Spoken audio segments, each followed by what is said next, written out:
I want to talk to you about a disease, and that disease is judging others.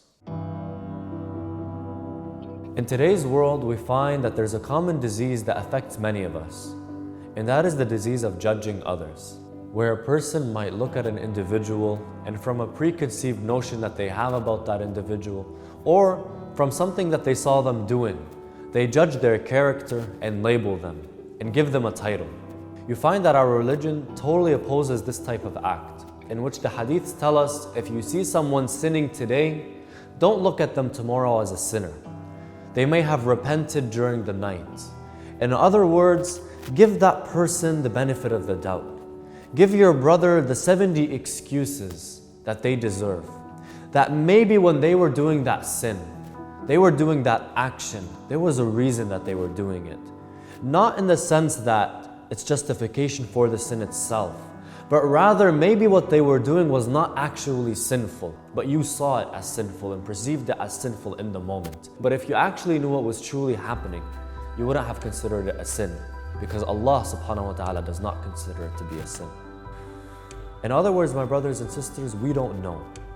We don't know what's actually going on. And if we were to know what was actually going on, we should not look at that brother or that sister as a sinner today, because maybe yesterday night, they asked Allah subhanahu wa ta'ala for forgiveness and He forgave them.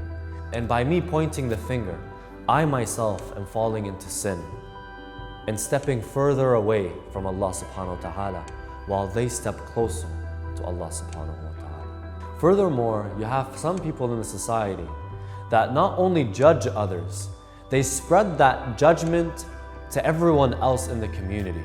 And instead of hiding that person's sin that they may have repented from yesterday, they go around spreading it to everyone else in our community. And this itself is one of the biggest diseases of the community. Because just as the disease begins with one cell and spreads to all of the other cells of the body, killing the human being, this itself, my brothers and sisters, begins with one person and spreads to the entire community, destroying the community from within. Whereas Amir al-Mu'mineen alayhi salam, when he looks at such a situation, he says, if I saw a believing person committing a sin, I would have come to them and I would have covered them with my cloak so that other people would not see this person sinning. Look at us today. We see our brother committing a sin and he was actually committing a sin. Instead of going up to that person and enjoining good, forbidding evil, I go behind his back and I tell all of my friends that such and such a person that attends the mosque was committing this sin. Instead, if you see this person committing a sin, go to them, speak to them, be kind to them, forbid them from doing evil, give them advice, befriend that person. Instead of making that person your enemy and the enemy of everyone else in the community, make that person your friend and bring them to you.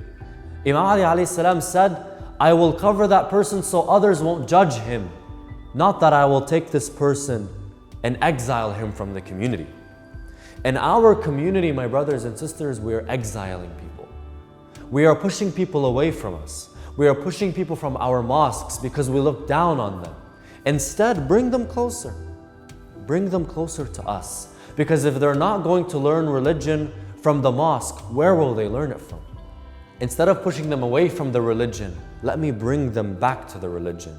Let me bring them to the religion that enjoins good and forbids evil, instead of me pushing them away from that very religion with my words.